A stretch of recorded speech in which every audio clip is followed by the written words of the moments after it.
So can I please encourage you to pray for the work of Stand By Me in Myanmar and to remember the workers and children there, and if you are able, to support them financially.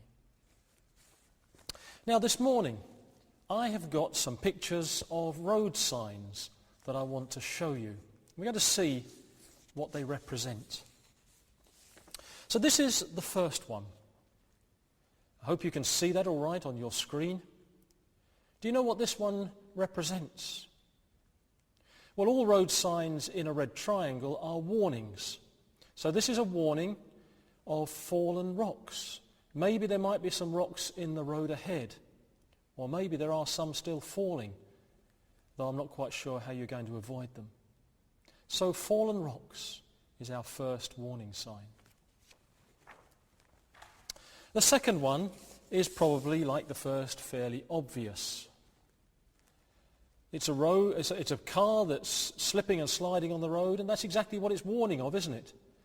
A slippery road ahead.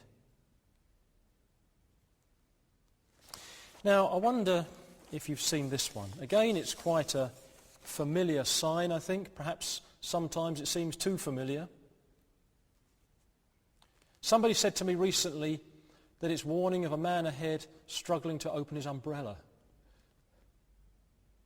But really, of course, it's telling us of roadworks ahead.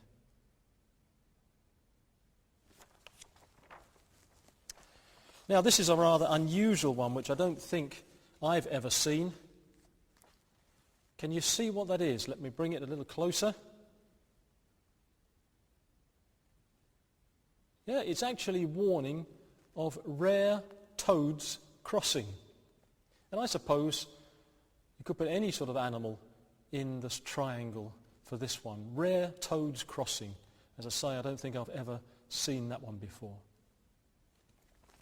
Well, these are some of many road signs that we see in our country.